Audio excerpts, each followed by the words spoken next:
अधूरी स्क्रिप्ट। आयान एक समय का मशहूर रंगमंच अभिनेता था जिसकी भावनात्मक अदाकारी के लोग दीवाने थे। मगर पिछले 2 वर्षों से वो एकदम गुमनाम हो गया। न कोई मंच न कोई संवाद। उसका जीवन एकदम शांत और सूना हो गया। उसकी माँ ने उसे एक पहाड़ी कस्बे के एक खास भावनात्मक पुनर्वास केंद्र में भर्ती करवा दिया, जहां मानसिक बीमारी नहीं बल्कि टूटे हुए दिलों और अधूरी कहानियों का इलाज होता था। इस केंद्र में इलाज का तरीका अनोखा था। संगीत, चित्रकला, बागवानी और नाट्य चिकित्सा जैसी प्रक्रियाओं से लोग अपने भीतर झांकते थे। यहाँ की सबसे खास डॉक्टर थी मायरा। शांत, सरल लेकिन बेहद संवेदनशील।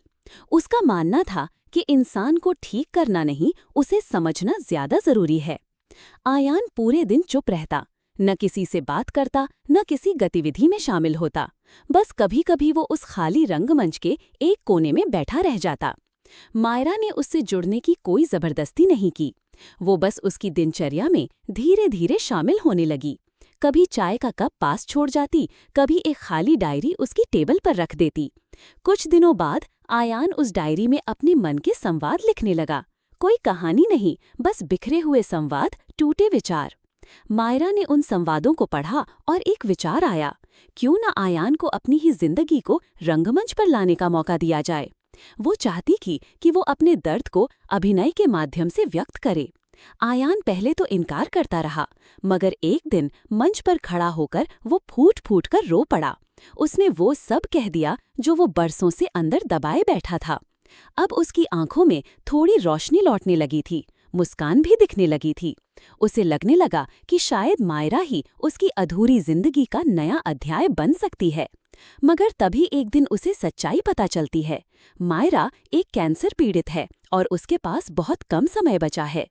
मायरा चाहती थी कि अपने आखिरी दिनों में कम से कम एक टूटी आत्मा को फिर से जीने की वजह दे सके, और आयान उसका वो मिशन था। केंद्र में एक छोटा सा नाटक आयोजित किया जाता है जिसमें सभी मरीज भाग लेते हैं। आयान अंतिम दृश्य में मंच पर आता है और मायरा के लिए दिल से एक संवाद बोलता है जो उसने लिखा नहीं होता, बस महसूस किया होता है। उस नाटक के बाद मायरा चुपचाप चली जाती है।